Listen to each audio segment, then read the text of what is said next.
Hello and welcome back to the channel. Today we're going to be starting a new series called Off Meta Mondays, where I'm going to be taking a look at 5 decks that have done well this past weekend in PQs that you can try out at locals.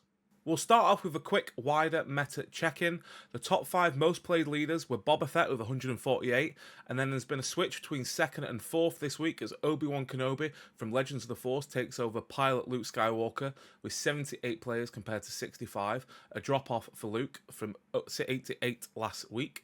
Lando Calrissian remains in 3rd with 77 players, and Chewbacca completes the top 5 with 44 players. Boba remains the most converted deck into the top 8 with 31 players, with a steep drop off to 11 players for Obi-Wan in 2nd place. 3 decks tie with 8 players each: Tobias Beckett, Lando, and Chewie. Here is a breakdown of the top 6 leader and base combinations in top 8s. Yet again, Boba Lake Country is the most dominant Boba deck. Blue was 2nd popular with 3 top 8s, whilst Yellow and Date of All only had 1. After Wu's performance last weekend, Obi-Wan 28 Blue Force takes 2nd spot over Vergent's Temple, and Beckett Red is just behind on 8 players in the top 8. 3 combinations had 5 top 8s each, in Luke Skywalker Data Vault, Chewbacca Yellow, and Lando Blue. With the larger conversion numbers, Boba dominates again with 4 PQ wins this past weekend, with Lando and Colonel Yularen taking down 2 each and 7 other leaders picking up victories. Similar to top 8s, Boba Lake Country prevails over other colours with 3 PQ wins, with 1 Boba Blue taking down a 59-player PQ in Germany. Colonel Yularen Red has a 66% conversion rate from top 8 to PQ winner, with 2 of them going on to win, showing action economy is key in this early meta. All the other winners were single combos, and we'll be talking about 3 of them in today's video. All stats and information have been gathered from SWU Base and SWU Competitive Hub. I'll leave links down to both of those in the description so you can check them out. Let's kick off with a deck that absolutely dominated the Preston PQ over in the UK this weekend. Thrawn 4 Yellow Force, played by Honeybadger 2399. We've seen players try the red splash base with Legacy Run, but this version worked a treat, winning every single round and only dropping 1 game in the whole tournament. Their day started out with a 2-0 win against a Chewbacca Blue Rare Splash base, which can let you either get Chewie out on turn 2 or give him a shield later on. This was followed up with wins against Secrets of Power Jabba Yellow, Boba Lake Country, Sabe Red, and Obi-Wan 28 to make them the number 1 seed heading into the cut with a 5-0 record. All 3 top cut games were rematches from Swiss, so they were well prepared into the matchups. The quarterfinal game against Boba Lake Country was the only game they dropped all day, before 2-0 wins against Chewie Blue from round 1, and then Jabba Yellow in round 2 saw them crowned champion. Here's the deck that they ran with 12 optimal turn 1 plays and Owen Lars as a secondary option, especially if Krennic is your opening play. Shin Hati, Condemn or Beguile are solid options heading into turn 2, then the fun begins with Force abilities in turn 3 with Chirrut, Talzin's Assassin or Darth Tyrannus. It essentially has 3 removal options in turn 4 with Legacy Run, more on that shortly. The Stranger and No Glory only results. Chimera and Darth Vader cap off the list, with both having very good when played abilities. 2 of emergency powers in waiting in case the opponent is tapped out and gives you a massive threat, with Sheen Flurry matching the Vader numbers as the meta heads more towards the space arena rather than the ground arena. Sideboard options help combat that problem as well. A second aggressive negotiations to help race out of aspect, with direct hit, the tree remembers, Governor's Shuttle, and Hyperspace Disaster helping your 2 spaceships in clearing up that arena. Now onto Legacy Run and the ways of triggering it to deal 12 damage and clearing the opponent's board. We've got main deck options in Talzin Assassin, your own unit, and Chimera as well, especially good if Krennic is out as both spaceships will be coming out a turn early. Post sideboard, you could direct hit your own unit, but in a space meta that's unlikely, but I love the addition of Governor's Shuttle, which is essentially a 5-cost merciless contest from Twilight of the Republic. Overall, a really nice deck that took advantage of the meta and absolutely destroyed anything in its path. Next up, let's take a look at the Avar Yellow Force list by Matt Telesky, hopefully I pronounced that right, that won a 40-player PQ in USA. There was 4 players on the same or similar list in this event, with another one making the top 8. They went 7-1-1 on the day, losing in round 2 and IDing in the final round prior to cut. They opened the tournament with a 2-1 win against Beckett Red before suffering that loss against Lando Blue. They bounced back with 3 wins in a row against Boba Lake Country, Yularen Red and Boba Blue prior to the ID I mentioned. In the quarterfinal matchup, it was a mirror If we hadn't got that, it could have been a mirror match in the final. Up next was the Piet Blue deck that they didn't face earlier due to the ID, but they won that 2-0 before capping off their winning day with a 2-1 victory against another Bobber Lake Country. We saw how powerful green hero decks could be shortly before rotation, and they've started to rise again now. Avar takes a lot to get out, but this deck can achieve that with the inclusion of Max Rebo to add an additional regroup phase, and that 7 health is hard to get through, especially if it's hiding behind Captain Typho. 12 turn 1 plays that include the cost reducing Jedi Consulate and the GNK Power Droid, who everyone wants to remove as soon as possible, very annoying units. Blue Leader and Blue Ace help deal with space units in successive turns, as well as the inclusion of a new card in Smuggler's YT2400, which has Ambush and a when played ability of you may pay 1. If you do this, unit gets +1/+1 for the phase, which is great with the Max Rebo band because that extra credit will help you get that ability off.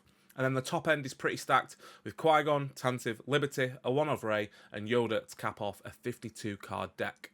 Spicy inclusions in this list are another 1 of Aggressive Negotiations, the Will of the Force, Double Cross, and one we're going to focus on is the 1 of Impossible Escape. I even had to go back and check what this did, and that, combined with Jyn Erso, can help stop your opponent's lethal threats as the game develops. Into the sideboard, and it's a second Aggressive Negotiations, 3 of Lieutenant Gorn to deal with the credit decks, a third Typho, Liberty and Smuggler Ship, and a second Rey. A card we haven't seen much since rotation, and the ban, not the ban, but the removal of hand 2 in this meta is Grogu, which I've seen a few people comment in Discord about potentially including against Bobber. Just because the amount of indirect they give, they can then put it on your own units and then give it back to their units with Grogu and not worry about Topple Summit completely clearing your board, even though it is quite hard to navigate through that term. So overall, a pretty impressive deck. 4 players had the exact same deck or similar. 2 of them did make the top 8, with 1 going on to win, so 1 to keep an eye out in the meta. Our next deck to focus on is Secrets of Power Leia combined with Data Vault that was piloted to a second place finish in Poland by Sobek, who is quite high on the leaderboard as well. It absolutely blitzed through the Swiss rounds, winning 5 games in a row against Luke Data Vault, Vel Red, Bobber Lake Country, Chewie Yellow and Qui-Gon Green Force before 2 IDs to lock them into the cup. Their win streak continued in the cup with 2-1 wins against Obi-Wan 28 Blue Force and a rematch against Chewie Yellow from round 4 before falling short in the final against Yularen Red.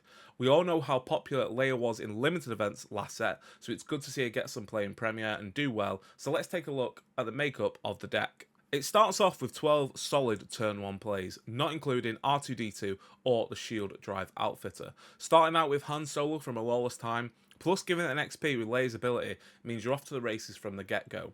Lats Ratsit can help with the removal of your opponent's turn 1 play, whether that's giving it a shield, dealing 2 damage, giving it XP, dealing 3 damage, while Sabine's Masterpiece, with 2 potential triggers in this deck, and Gundam Warrior are solid follow-ups. You can even 2 cost plus XP if you wanted to. Turn 3 can be a bit more defensive with Captain Typho to stop damage and heal, Galen Erso to call out a threat such as Top of the Summit or an opponent's Sentinel for example, and then you have removal options in Protect the Pod and the True Remembers for those pesky ships with Chewie on them or a buffed Sinterkaz. Prior to the flip turn, you can protect either arena with Lando or the Consula's Cruiser, or hit a 4-step card with Terran Tarek Ambush him. The flip turn itself can be very strong if the right options line up. You can XP a unit and then flip it into Leia's Disguise to make her a 6/9 with a shield, and then you can Master It or Moral Authority to capture Summit. Nothing Left to Fear is a great option for cross arena removal, and Hyperspace Disaster main deck completely turns the game in your favour. Sideboard options add a third Terran Tarek, Lost and Forgotten and Hyperspace Disaster, with the eager escort fighter coming in to stop that early damage from the likes of Bobber Lake Country. Nimble Prowess is a nice addition to kneel any threats, with Rey coming in against control to pretty much win those games.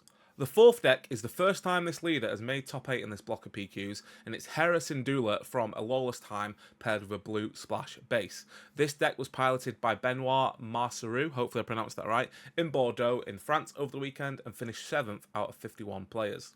They kicked off the day with a 2-0 win against Bobber Lake Country and had the same scoreline in round 2 against Beckett Red. A second Bobber Lake Country beat them in round 3 before wins against Luke Datavolt and Chewie Blue Splash allowed them to ID the final round to make the top cut. Unfortunately, in that top cut, they weren't able to repeat their fortune of round 1 as another Bobber Lake Country eliminated them from the tournament, but let's look at the deck. Hera's ability is a little different to the one we saw in Spark Rebellion, but the splash base allows for similar usage to the set 7 leader. Hera ignoring the heroic aspect with 2 or more units out, and the base ignoring 1 aspect colour from the 4 main ones. Splash options here include the spicy addition of Doom from Legends of the Force.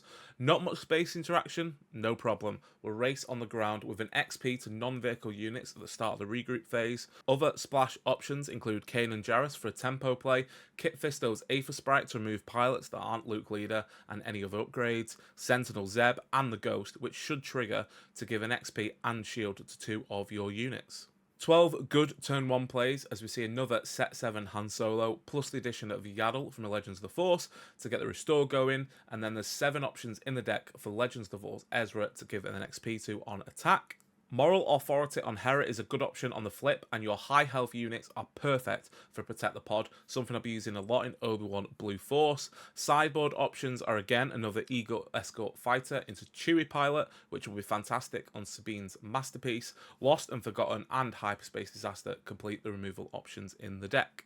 An interesting deck for sure, and was only one of 11 players who chose Hera as the leader this past weekend. Will she see increased play? Who knows? Come back next week to find out. The final deck I'm focusing on today is the Client. We've seen him have success in red, with Deckstar plans making top 4 in Stockport with him in a red shell, but the deck to talk about today is the Client Blue. This saw success in Bologna, Italy over the past weekend in a 51-player PQ that saw 2 decks make it to the top 8. One was by Cavalier Canzone, hopefully I pronounced that right again, and the other deck was by DJ Calero, who finished second, and the deck I'll be looking at. They started the day with wins against Pilot, Darth Vader Yellow and Obi-Wan Virgint's Temple, before a loss against Enfys Nest Blue Splash that also made it into the top 8. They bounced back with 3 wins in a row against Beckett Red, another Obi-Wan Virgint's Temple, and completed Swiss with a 2-0 win against Obi-Wan 28 Blue Force to secure second seed. Into the knockouts, and Jin Urso Red Splash was dispatched 2-0 before getting the better of the player that beat him earlier in the day with another 2-0 win. The final saw the Client paired against Chewie Blue Rare Splash, with the Wookiee coming out on top 2-1, so let's take a look at the deck itself. Part of the Client Red strategy was to make a Voltron leader with various upgrades, Sudden Ferocity, Battle Fury, etc. And this, to an extent, has a bit like that, with Mastery and Ascension cables as the upgrade options here. Pretty much every card in this deck will help trigger the Client's ability of creating a token in this phase and then exhausting an enemy unit by tapping your leader. 3 out of 4 2 costs enable it, although Val is not ideal on turn 1. 3 out of 4 turn 2 units coming with shields, and then 4 out of 5 4 cost and higher units enable it with shields. You could argue that Boba Pilot is better off on a ship and therefore wouldn't trigger, and you're probably not playing him as a ground unit on 5 with the other options in the deck. Answers for problematic opponent units come in the form of Arrest, Hold for Questioning and Condemn, with emergency powers in the list similar to the Thrawn 4 earlier on, to give you a big threat to end the game. I love the combination with Axe Woves, as it makes a monster unit to give your opponent a headache with his ability of +1/+1 for each upgrade on him. For example, if you give him 4 XP on the flip and he still has a shield, it becomes an 11/11 as the XP doubles with his ability. Into the sideboard, and we have 2 removal options in No Glory Only Results and 1 of Retaliation. Great for Luke Pilot removal. Gurinden combines well with Hold for Questioning to rip apart an opponent's hand, and I love Galen Urso, having played with him in Luke Yellow, to give everything on your side Saboteur and Raid 1. Bogdown in Procedure is a nice one-off, being able to tap 2 units with the Disclose, and Commandeer caps it off to clear the space arena if needed. That's all for this week. Hopefully you've enjoyed the video. I've left all the links to SwooDB for the 5 decks in the description, so you can give them a try at locals, and I'll catch you next time.